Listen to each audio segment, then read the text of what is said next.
Alright, so as the year comes to a close, I want to take a look at all of the best One Punch Man manga moments within it. And this was probably the best year for the One Punch Man manga since, I don't know, 2015 or something. It could be debated that this is probably the best year that One Punch Man in general has had since 2015. I mean, we've had so many incredible manga chapters, the consistent bi-weekly release of them from Murata and One, the friggin' webcomic came back and had a whole bunch of chapters, we had Season 2, 2 different games for the mobile and PS4 were announced or released. I mean, we've had so much One Punch Man this year, and it just seems like the future is very bright for this series. But for now, let's take a look at the 10 best moments. Just remember that it is subjective and that you're probably going to have different moments than mine, but man, there's so many to choose from, and it was kind of difficult to narrow them down and especially rank them, but let's get into it. Number 10, a My Mask's Rampage. So this was an incredible moment because, first of all, we're getting to see a My Mask actually get his hands dirty. We've only really seen him dabble in combat up until this point, but now he's going against full-fledged demon level guys and what could be conceived demon level with the Rinky's private squad wearing the Paradisal organizational armor, but then also going against Super S, which is a very fitting opponent for him. But the way that he handles Narinki's private squad is just gruesome. One of the most gruesome moments in the series, very easily, especially considering that these are straight up humans. It's just really their mind that has been altered. So this is particularly violent, considering that most of the violence comes from us seeing monsters in that department, and also showing the utter brutality and just overpowered strength of a My Mask. Number 9, Giro Giro's human reveal. So this was somewhat of a big twist. I know a lot of us, if we didn't already read the webcomic, probably assumed that something like this was going to happen, considering that we already saw glimpses of what Giro Giro looked like in her human form. And then it was also subtly implied that maybe Giro Giro, what we saw on the surface, wasn't necessarily the one pulling the strings. But as the chapters went on, it was made more and more apparent in her little battle with Tatsumaki until it was ultimately revealed in chapter 123 that it is in fact the woman that we saw back in chapter 92's flashback of the creation of Orochi. So we have yet to resolve the storyline, but still a pretty significant moment, and I think probably the 9th best. Number 8, the return of Genos. So this was a long one in the making. We haven't seen Genos for about over a year up until this point, and this is actually the first time we got to see the new form of Genos, which I've labeled Daedric Genos, in action, when he triumphantly returns and just one-stomps the true form of G5, and also foiling Drive Knight's plans of allegedly trying to kill Sekigahara. This was an epic moment and just marked the return of Genos' entry into this arc finally. Number 7, Black S versus Atomic Samurai. So there's a lot of significance to this because, first of all, it's Black S versus Atomic Samurai, but second of all, we're getting to see Black S's long-awaited battle debut. And on top of that, the mystery has been removed from him because before this, we had no idea what this guy was doing. And we finally got to see his abilities. And it turns out that, yeah, he has a lot of confidence because he's pretty much broken. He has a crazy regeneration, multiplicity, malleable form ability, which is a direct counter to that of Atomic Samurai's sword-based style. And he just thrashes Atomic Samurai in what we have seen Atomic Samurai's first dragon level fight since Melzergarn, in a fight that he had similar difficulties in, which he actually learned from, where he was able to develop the Focus Atomic Slash, which was able to vaporize a clone of Black S, but it just simply wasn't enough, to where he just eventually got overpowered by Black S, taking his first L of the series. Number 6, King kills the Mimic Monster via fear. This is one of my favorite moments in the series, and this is just like perfect writing in my opinion. I can't believe how well this sequence was constructed. It just really shows you how talented One is, and of course Murata as well. But no matter how many times I reread this sequence, it just gets better every time. Like, because around this time in the story, all of the S-Class heroes are getting like their feats of power and their big moments and whatnot. So it's like, hey, King's down there, let's throw him in there. What can he do? Oh, just straight up kill a monster via fear. And just everything that goes into this is so hilarious. Like the monster trying to be Waganma and it approaching him thinking that it's going to get the upper hand, and it's just like thinks that King sees through it, and it just winds up killing itself from the intense fear that it just feels from the presence of King. This is just perfect. Number 5, the return of Garo. So this is another incredible moment because it was a long time in the making as well. It was over a year since we last saw Garo take a thrashing to Orochi, and he wakes up finally and comes back in style and just immediately pieces up Puri Puri Prisoner to show how much he has grown, and also subtly achieves somewhat of a new transformation as well. And he's kind of like in this feral state now. And the last time we saw him, he encountered Darkshine, which goes to show what's on the horizon for him. But yeah, this is definitely one of the best moments of the year. Number 4, Saitama punches Rover. So this was a big moment, not only just for us manga onlys, but also for the webcomic readers, because we actually don't get to really see this happen. It was kind of just implied that he struck Rover somehow, but in the manga we finally get to see it, and he straight up levels him. But it's also giving us more insight into this scene because we see that Saitama actually appears to kind of sympathize with Rover somewhat, almost seeing him as a real dog. So it's kind of implied, I suppose, that he kind of holds back on the punch, but that doesn't mean that he gave him a love tap. I mean, this thing was so powerful that it creates a shockwave through the entire association as to where everyone feels this thing. Even Genos, who is like a couple blocks or a mile away back at the apartment.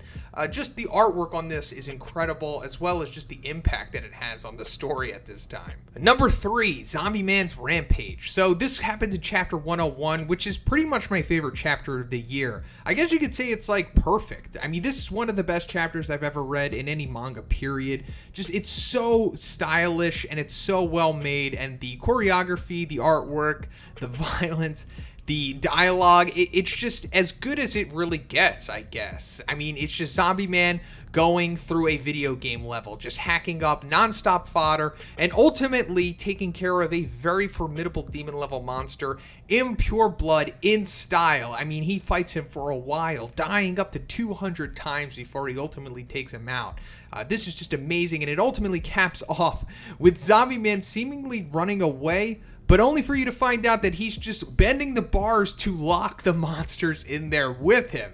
And then after he takes them out, he's just like, okay, time for another rampage. This is just as good as it gets. Number 2, Drive Night entering the story. So this completely flipped the story upside down and blew the community away.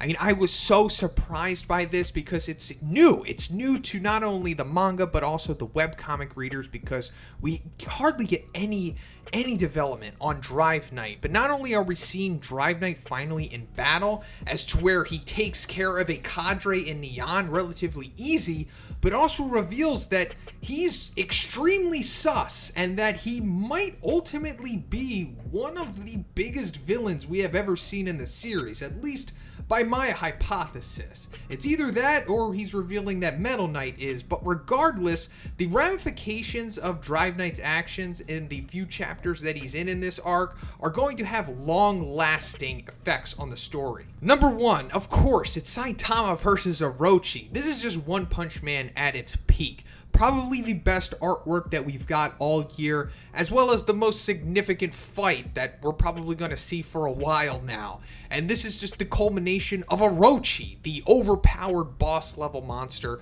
of this entire arc, or just saga if you want to call it that, and Saitama finally fighting him, which seems to be the only person that was probably capable of taking him on, as we saw him go against Garo with little to no effort. But we're finally seeing Orochi's full form and getting more insight into Orochi as a character, as he kind of had a similar demeanor to that of Saitama. But ultimately it came down to Orochi using his full power, which seemed to be actually more powerful than what we originally thought. But unfortunately, it kind of ends anticlimactically with a single normal punch, as to where I thought that Orochi was probably going to be able to take multiple of these, actually considering what Murata said about him. But nonetheless, it's still an incredible moment regardless.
moments and easily the best moment of this year. So that's pretty much it for the video today, guys. And like I said in the beginning, this was an incredible year for One Punch Man, especially the manga. But let me know in the comments what your favorite moments were and where you'd rank them at.